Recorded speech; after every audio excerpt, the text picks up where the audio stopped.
Thanks for joining us for this episode of Coffee with Closers, where business leaders share insights on how to build businesses from the ground up and best practices for innovating in their industry. Hey Bob, thanks for joining me. Yep. Appreciate the opportunity to interview you. Yeah, thank you. This is awesome. For the audience that never heard of you, can you share a little bit about who you are? Yeah, I'm Bob Lambert. I'm the founding partner of the Samurai Business Group, which we're going on 20 years of age. And a lot of things before all that, but this is my fourth company, the best one yet, that I've been. So what we do basically, if you look at it at a macro level, it's business development.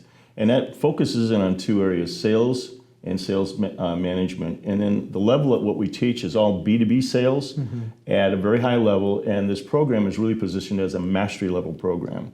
So if you think of something like SEAL Team 6, that's what our guys are trained up to be, SEAL Team 6 guys, Most of our clients are doubling or tripling top line revenue within 12 to 18 months. So it's not easy. It's not, frankly, a lot of it has to do with the time that has to be spent and the way that we do this instruction to people so that they can grab a hold of it, because it's like a fire hose, So that's why we break up the program in segments so that they can digest it and then they can go out and actually use it, practical application. That's also part of the training that we do. In addition to that, we do consulting work. That's kind of very focused on the kind of consulting that we do. Oftentimes that's around a sales leader and maybe recruiting. How do they take and maybe do a better job of setting quotas or, frankly, just motivating people. Now, I got a little bit of a saying about that. I don't believe I can motivate anyone. I think that unless I'm holding a 45 to your head, all of a sudden you're going fear-wise, right? There's fear motivation. But intrinsic motivation is internal. And so somebody has to possess that. And if in a way, I can inspire them and help them and get them to a different level. I like the words inspiring a lot, that kind of thing. So that's what I do. Makes sense. And many other things. Yeah. So obviously you have this business you're running, and I want to learn a little bit more about what you've learned about the industry. But you also have a radio program. Yes, I do. Every Saturday at noon and 1 o'clock on AM 1160 here in Chicago, called Faith Marketplace. And we interview Christian business leaders and how they integrate their faith and work. And it's not about proselytizing anything, it's about their walk. How are they walking as a leader? And how are they demonstrating, their faith as to the way that the milk of human kindness, how they treat their employees, how they treat their, their customers, and also how they treat their vendors. And because I've been in peer groups like that and know a lot of Christian business leaders, it really shines through. It's something special that people kind of see in those leaders. So I'm kind of all in on leadership and a lot of the things to do with that. And sales is an honorable profession, and frankly, because being a person of faith, you have to really perform at a higher standard. You have to be holding yourself at a higher standard. Yeah, so you also are a very big expert on the sales side. So this is the book, the gift I'm giving you. Oh, thank you, appreciate it. Yeah, we wrote that back in 2010, my partner and I. Unfortunately, my partner passed 2.5 years ago. And we really wanted a book that came out and kind of give a history of what happened in this country as far as sales. A lot of people don't know how sales even developed post-World War II. And then with the new millennial crossing over that line, things have changed. And I think that's part of the conversation we're going to have today, particularly with the advent of the internet and marketing, digital marketing, all that kind of stuff. So we positioned that and presented a proprietary model that we created called the buying decision model. You see, we coach, teach, and train people how people buy, not how you sell them. And that's a big departure from a lot of the systems that had been up to this point in time. I kind of chuckled to myself today. I'm hearing a lot of things about the buyer's journey and the buyer this and buyer that. And I kind of feel like Willie Nelson, a 25-year overnight hit, after working in the gin joints and everything else. And all of a sudden now I'm, somebody said, but I chuckle about it because this has been going on since the dawn of man. This is nothing new. And I'm not going to say that we're the only ones that have come up with something like this, but we really genuinely focus on that. We also focus on skill competencies, not products and services. Those things are a byproduct of if you get the skill right and you have the competency to do the skill. And this is not just for business, it's for life. I've had many people come to me afterwards and say, Bob, do you realize what you guys have here? I said, well, I think so, but what do you think? He says, one guy came to me, he says, I got my relationship back with my 16-year-old daughter for what I learned in your class. Wow, that's pretty profound. Another guy that we went to that was in a manufacturing facility, he'd been pounding nails in framework for houses for 20 years. He came up to me after a session, he said, you know something? I've been here for 25 years, and up until today, this was a job. Until you showed me where what I do really matters in this company, to build the home of somebody's dreams, and that's going to get us more people to build homes for. I still get chills. Yeah, it's amazing. Yeah. So obviously you talked a little bit about the buyer's journey and all that. So what have you seen? Obviously you've been doing this for 25 plus years. Well, what more than that. What have you seen in terms of that industry change and with the advent of technology and everything? Yeah, that's a great question. It has changed quite a bit. I mean, very much. It used to be before the internet, the salesperson really had the information. So it was a lot easier to get in front of a buyer or a prospect because you had the information. And they invite you in and Sally and Jim and whatever to share your information, your knowledge. Now, guess what? They go to the internet. They know more about you, on the internet before you even walk in the door. Know about you, your company, your pricing, your competition. So when you're getting in front of a buyer today, you got to be on as to finding out what specifically are you there for. There's something going on that they feel you have a solution for. And that's the key to what we do, is to help do a discovery conversation. We don't have meetings anymore, we have discovery conversations. And we use an old method that is only taught in 2 educations of people. It's called the Socratic questioning method. And there's only 2 professions that are trained in that educationally. That's healthcare givers, mainly doctors, and attorneys. And so, those 2 professions are skilled at this. If you ever watch them, a good doctor is asking you great questions because they got to diagnose, they got to figure out what's going on with you. Same thing with an attorney, only in a little bit different way that they're doing it. They're trying to get something out maybe that they could use to their advantage, if it's a deposition. I've heard the terminology, don't prescribe before you diagnose. Exactly, exactly. And you're absolutely right. I use the metaphor all the time, or that you're an investigator. You're there investigating and helping them. Now, you got to be careful with that. You can't throw questions at them like it's an interrogation, because that's going to turn people off. But being very thoughtful about it and how you position the question. As Socrates once said, I can't teach a man anything. I can only ask him questions to make him think. Voltaire said it even better, judge a man not by his answers, but by the questions he asks. And that's really the essence of this, because if I ask you a great question and I get you thinking, there's a couple wonderful things that happen. No matter how many 3 letters I have after my name, that gets me table stakes. But here's the deal. If I ask you a great question and I kick you back and make you think, either conscious or subconscious, you're saying, that's a great question Bob asked. Geez, I wonder why he asked that question now. He must know the answer to that. And all of a sudden, this credibility comes to you. I keep saying it's magic because I don't. And that credibility now leads to trust. And that's the holy grail for anybody in business or even at home. But more importantly, in sales, you better get that person trusting you. And that's the difference maker, whether they're going to do business with you or the next guy down the street. And we always say, people buy from human beings first. I can't help you if you're working with aliens or AI or something like that, I can't help you. If you're dealing with a human being, which most, particularly the people we deal with, a higher-end sale, a more considered sale, those are the people that are going to want to meet you face to face before they're going to make that decision. So they're buying from you first, and then they're buying from the company that's backing you up. Yeah. So that's why it's really important about these skill competencies. And I kind of usually say that it's a business to humans more than business to business, because at the end of the day, it doesn't matter, you're selling to a human being. It's funny that you bring that up, because I grabbed the URL, and one of these days I'm going to get to it, but I grabbed the URL human to human. And I think there's a lot to be said, especially today.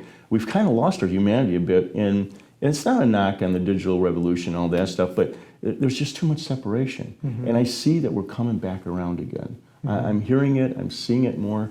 There might even be people having telephone conversations today, versus they wouldn't do that, So true. So. I think the natural curiosity is something like, growing up, I was one of those kids that asked a lot of questions and just always asked, why daddy, why dad, right? Like I just was naturally curious. And I think one of the things that I learned being in the sales role that I play as well is when I'm sitting across the table from CEOs and senior leadership team, I just ask a lot of why question and how. And then because I want to get to the root cause of whatever prompting them to want to meet with me, or whatever the dream that they have about the organization and how they plan on executing on that, right? So you're already asking the Socratic questions. I have a little rhyme that goes along with that. I once knew 6 wise men, they taught me everything I know. What, where, why, when, how, and who. When you position a question with any of those words in it, somebody cannot answer that with a yes or no. And we're living in a society of statements, and we know that statements have a negative bias.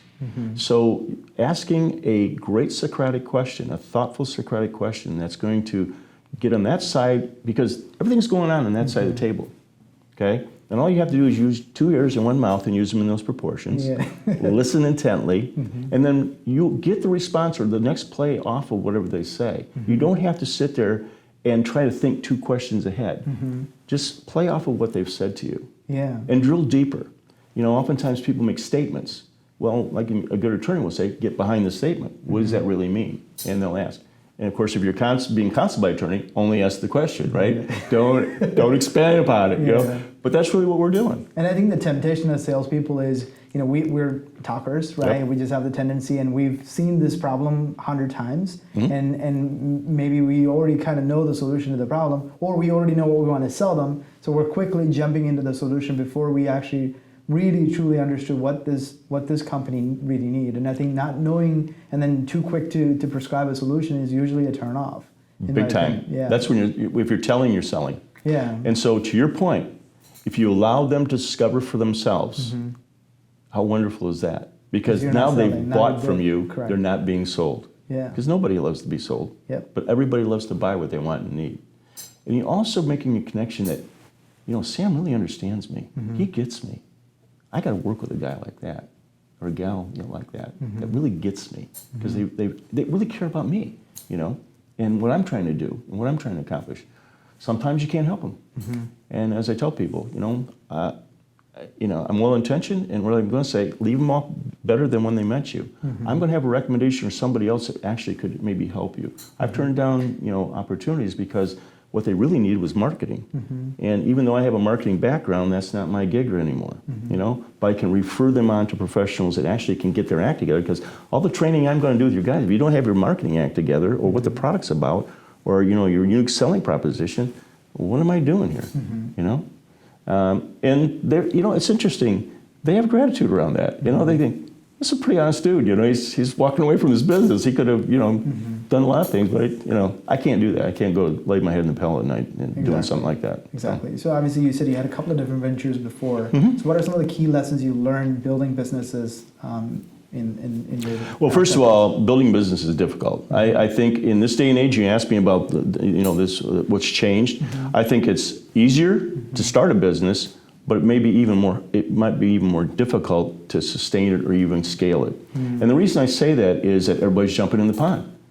Before you had to have a lot of other things going for you before the internet. Today, anybody's got an idea, they can hang their shingle out there, and many people have, and they've done very well. And that's God bless them, because I think we've seen a resurrection and a rising of entrepreneurialism in this country, which we definitely need. And I celebrate that. I'm all about entrepreneurship. I've been in it for 40 years. So after my first corporate gig, and once I got out of that, it was like, I'm not even employable anymore, because that's not even in the cards, But so business today is complex. It is. Just like your business, we've talked before about that. You get to certain levels, and you're scaling, you get to a certain level. Well, your hands are on it. You're in it all the time. The mojo's there. Everybody's on the same page. Everybody's collectively running towards the same goal. And then all of a sudden you bump up. And oftentimes the folks that help start you in a business because they're jazzed about it, that doesn't necessarily translate into the skill level they got to take, to get to the next level. And I know we've talked about this. Getting up to that next level requires a whole different set of, skills. And oftentimes, entrepreneurs get stuck there. Business people get stuck there. It's like the exercise too, right? Like sometimes you can keep doing the same routine, and you got to that shape, you conditioned your body to be able to hit maybe 50 pounds, whatever, and then if you want to go to that next level, you got to raise the weight or increase the number of reps or the frequency you visit the gym, right? I think it's the same thing, right? You can't just do the same thing over and over again and expect a different results, and sometimes the people are a reason why sometimes companies get stuck where they are. Yeah, well, the whole sum and substance of my companies, when I had the privilege of having employees and all that stuff, is basically every night I went out the door, I prayed that they would come back the next morning, because that was the sum and substance of my entire company, was the people. Henry Ford said it best, you can take my factories and everything else, don't take my people, because he understood, and most, generally speaking, business people, if they really look at the human being as the asset of their business, I think we'd have a different, perspective with a lot of companies as to how they're treating those people and how they covet them and how they will invest in them. I grew up, in a major corporate, one of the largest food manufacturers in the world, Nestle.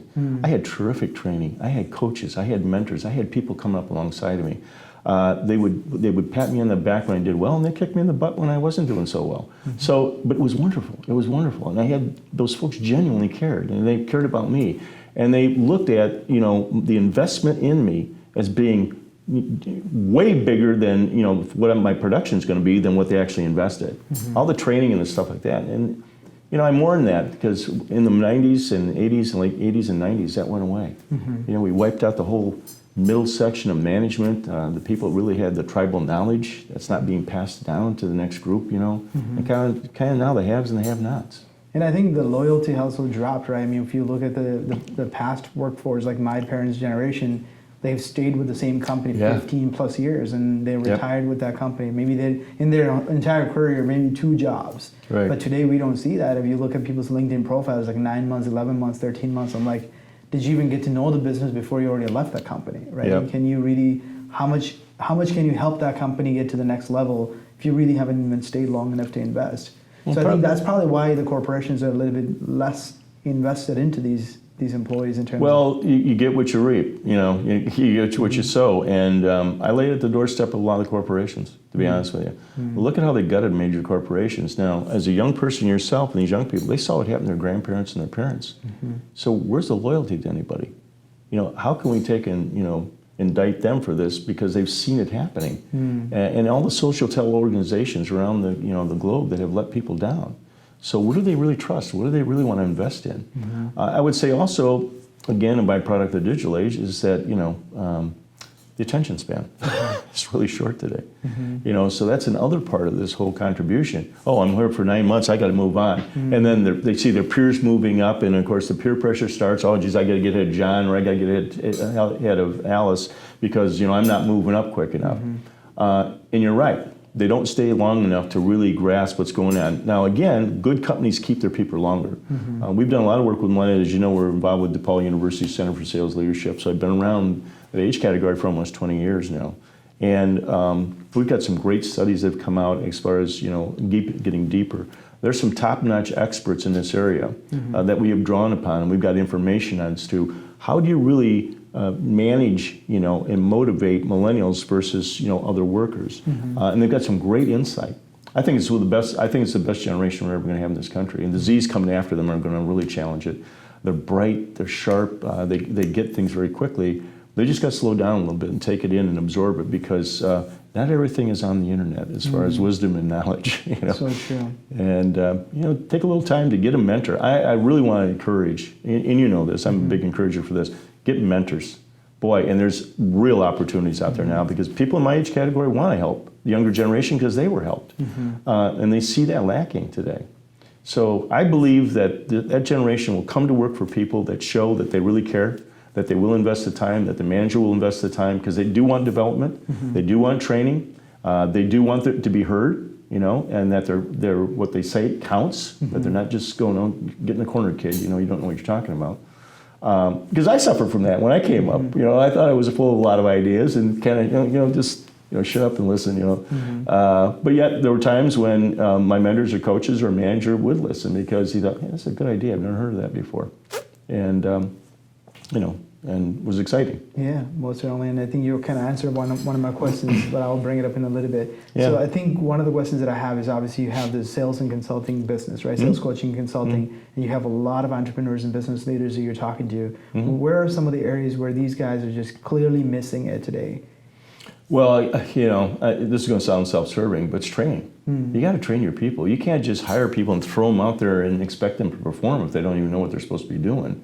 The other thing is giving guidance and leadership and really caring about people. I think oftentimes what I see is they're just hiring to get numbers, and it's a revolving door, and then they expect a different outcome. They keep doing the same thing and expect a different outcome, and that's not going to happen. So, investing in that, people say, well, if I invest in that, then they leave me. Then when you got, I said, if you don't invest, I can absolutely guarantee they will leave you. But if they stay, and then now you're screwed. Yeah, right, exactly. And not being trained. So just looking at it as dollars and cents is the wrong way to think of that because I've just seen the enormous amount of contribution somebody makes once they're motivated and they've had the training, they feel that they've got head going. I don't think anybody comes to work expecting to fail, especially salespeople. I mean, when you think about the most definitive kind of job that anybody can have. That's sales, because there's numbers attached to that, you know. So you figure out if you're winning or losing, you know. And you know, I suffered from that as a young person. I could tell you there was a book written a couple of years ago by Angela Duckworth called Grit. And you know, people had my nickname, it was dubbed, I mean, many years ago, Lambo, like after Rambo, because I would just not, I was like a pit bull. I'd lock on and wouldn't let go because A, I wasn't tall, I'm not good looking, I just had to outwork everybody. And that was the persistence. That's really the essence of good salespeople, is persistence. And the other thing, what you said, is absolutely key, is curiosity. You truly are curious about things and you want to learn things. And when you do that, you're asking great questions to help yourself learn, but in the process, your prospect's also learning. You know, oftentimes they think they know what they want to do, but they haven't quite articulated that yet. When they get in front of somebody and go, oh, yeah, you know, it cleared it up for me. And often they got the answer. It's just they need somebody to help them do that, you know. Most definitely. The other thing, too, that's really rising up now is outsourcing of sales management. There's fractional management now, which is a wonderful thing, because especially for a young company, so you can bring somebody that's inexperienced, they can set you up in your process, they can really get that thing going, that engine going for you, and then help recruit the person that will be the replacement. Now you've got a system and process in place, you've got people in place by somebody that has the maturity and the experience and the background to help you do that, and they'll do it in a third of the time, versus just hiring somebody off the street that maybe doesn't have that kind of talent. And it's a short-term thing. They work themselves out of a job. The same thing, like, you know, today, which has changed quite a bit in sales, is more emphasis on inside sales, okay, and less on outside sales. And I understand that from an economic standpoint. But I'd also say that, you know, the challenge there with the inside sales, how are they getting trained? Are they just dialing for dollars? Are they just pumping out emails? Or are they doing tweets or whatever it is? Or how are they really getting trained to effectively get to that person? The other thing is it's all this push material. Look at us, tell us. When I get emails all the time telling me about how much they're going to do for me and so on and so forth. They don't even know me. What is it that I need? And it's like you and your business. Like you said, you sit across from these people. Why am I here? What do I really need? And do I have a solution, or do I have something that's going to help you? You also said something very key too. Is keeping your mouth shut. Even when you know and you've been here 100 times and said, I got the solution. You got to be quiet about that. You can't just jump in. And oftentimes what happens for salespeople, they open up their mouth and they take the sale right out of their pocket because they're speaking when they shouldn't be, you know, and just learning more. There'll be a time for that. And certainly the person sitting across the table wants to hear from you, but they really you want to get out of them first, because when you do really understand what it is that they need and you do have a solution for that, man, boom, you hit the target every time. So the other question that I have is, obviously you're an entrepreneur, you're doing, you know, speaking engagements, you have a radio show, you got too much on your plate. So how do you stay productive, and how do you know, get things done and make sure? That's a great question. Well, many years ago, and I coach and teach this, but I had great mentors myself, you know, as to when I need to be in a high performance state and I've got to get something done that's really critically important, I had to get in tune with when I was at my best. What time of day am I at my best? And that really honed in, because there's times a day when you're at your best. Now that can change from day to day or week to week, but generally speaking, there's time slots when you're at your best. And your energy is the highest, you're at your most creative, and you can really focus. Somebody just gave me this thing, you know, there's 34 15-minute segments in a workday, 8-hour day. You can get a lot accomplished in 15 minutes if you focus. And so that's one of the things I think, focus is a big thing, because we're just so distracted today with everything.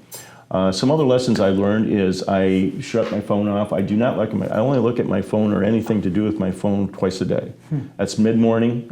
First thing I get up, and if there's anything I got to do there, then I'll hit it mid-morning if I have a break, over lunch, and then I'll hit it mid-afternoon. And then, of course, after work is a whole other thing, you know, because as an entrepreneur, you know this, there's no such thing as the end of the day, you know, where we take a normal 9-to-5 day.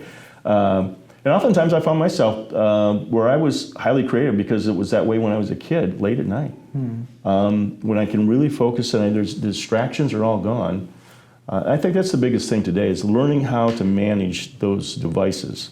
I've heard it from many people. A lot of people are just tuning them out. They're shutting them down. I know when I take a vacation, they're gone. I don't have those things around. I've given people tips, and one guy that I've given a tip to, he follows it religiously. I said, going on a vacation, what you want to do is you ramp down, okay?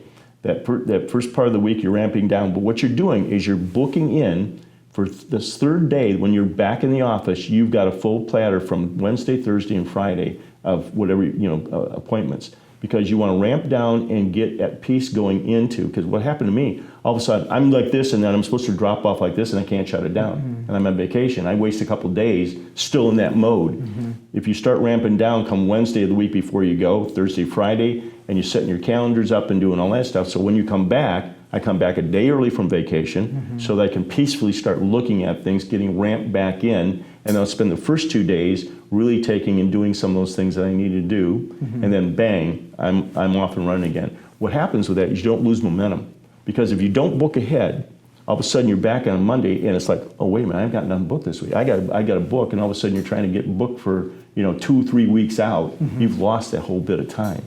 Makes sense. Here's another question. I might already know the answer because you touched on it earlier. So if you had the option of taking $1 million or have an opportunity to be mentored by someone like Warren Buffett, which would you You got it, buddy. I'd take Warren Buffett every time, without question. Money's a barter. It's a system. But knowledge, I mean, how do you put a price on that? How do you put a price on knowledge and experience and that kind of thing? I mean, being able to sit at the seat, at the foot of the Oracle of Omaha, and imparting his wisdom. And it's very simplistic. I mean, the guy's not a complex guy. No. I mean, he's just a very realistic, practical kind of guy. And common sense, too. And that's what I'd say to you, Sam, is I think we lost a bit of that, in our country and in business, too. Just good old-fashioned common sense. There's nothing common about common sense anymore. And, I don't know why that is. Why it is. Maybe it's just at the pace we're at today. Yeah, I think like you said, everybody thinks the answer is on the internet, and that they don't think they need to turn to somebody who actually had been there and done it before, right? Because what you get in a piece of, like a book like this in 180 pages, you have 20 years of probably mistakes that they made to learn that little nugget of wisdom that you need to take your business to the next level. And someone like him or any business coach, it doesn't matter. It doesn't have to be Warren Buffett, but who has done it before. And you and I were talking about why it's important to be in a peer group as business owners. If you want to talk a little bit about that. I again, because of mentoring and coaching and being a continuous learner and really having that guiding light, along the way, I got into peer groups really early on when I first started businesses, and that goes all the way back to when it was called Tech International, which is now Vistage, which is the #1 all over the world. Phenomenal. I mean, the resources and the people that you sit around with, or your peers and everything like that, man, the collective wisdom in a room, it's just incredible. I mean, you could spend a lifetime trying to get that kind of wisdom, and all of a sudden you're there and you're in the moment with it. And of course, then the Christian groups, they're out there, C12, which I spent 10 years in, and Convene now also, and there's other groups out there. They're there for the money. You just got to go reach out and get them. And there's groups now that are specifically geared for millennials, or what we call emerging professionals. One of those groups is here in Chicago, and I think that thing is going to just explode across the country. Emerging Leaders Initiative. And that's where we take more mature, folks like myself or professionals and come up alongside of millennials that have been out in the marketplace for several years. So they kind of gotten over themselves a little bit. They're kind of really starting getting their stride as to what's this going to really be like. And they've had phenomenal results. Some of the young people that have come up alongside, and they themselves now, because the deal is, the student becomes the teacher. So they have to take on a mentoring role. And that's way cool. The young man that leads this, the executive director, when the older guys decided to let go, they anointed a director. He's 28 years old, executive director of that initiative. But he himself was a product of it, and just all in, So obviously there's a lot of talk about machine learning, artificial intelligence, so many things like that that's coming in that's going to just change the way we do things, right? And how do you see that actually going to be impacting the entire sales organization and especially in the sales and marketing sector? Well, until we get to, like I said, aliens or robots, I think there's going to be there. That's one thing that I'm reading a lot about is AI is not going to be able to replace the intuitive nature of a human being. We were specifically and gloriously designed. Trying to duplicate that design, I think, is going to be, I don't know, I'm never going to see it in my lifetime. I applaud it. I think we've come a long way with those kind of things, but I also have a big concern about the misuse of it. And we're already seeing some of that in social media, being able to misuse things in a way that is not positive. I think there's a lot of good. There's a lot of the things, like cures for diseases and reaching out, better productivity as far as our growing things. I'm just totally amazed. I'm a pretty religious watcher of TED, and man, I tell you, I just sit back and I'm blown away sometimes, by the minds and the creativity and the way that they come up with things and how they're looking at things. I strongly believe as business as mission today. As you know, that I'm involved in a foundation called Legacy Reentry Foundation that helps formerly incarcerated get mainstream back into society through empowerment, education, and employment. It's a phenomenal resource that we have. 300,000 to 400,000 people released out of our jails and prisons every year, and 73% are back in after 3 years because they can't get a job and they can't get housing. What a terrible waste. We got to restore the dignity for a lot of folks. And again, I'm not trying to go wave down a path here, but I think we've got to have that kind of dignity and that humanity in business today, and look at people again, not as just a number or a salary or an expense. We've got to really get back to looking at people as being a heck of a resource. And people will do incredible things if you allow them to. If you allow them to flourish and to grow, it's kind of like the watering and the feeding every day, of a plant. It's not going to do much if you don't water and feed it, True. Yeah. So I hope that answers your question. Most certainly. What kind of parting wisdom do you have for our audience? Well, again, not to try to be self-serving, but be a continuous learner. Get out there and like you are a continuous learner. You're reading books. You're getting involved in programs. Also networking. I think the other thing too with a generation is you got to get out in front of people. You got to this face-to-face thing. As Warren Buffett once said, how do you ever expect to see eye to eye if you never get face-to-face? And it's so true. This thing called relationship. We as human beings crave that. The number one need today, and you ask any bartender, beautician, or anything that has interface with people coming in, is the need to be understood. And why do we have all this depression? Why do we have a lot of the things that are going on today? The drug usage and everything else why is that? People are, The irony is we're all well connected now with all the social media, but we're less connected than ever before because we have no face-to-face interactions. You're right. The human beings crave that. I think that's without question. And you'll say something on the internet you won't say to somebody in person.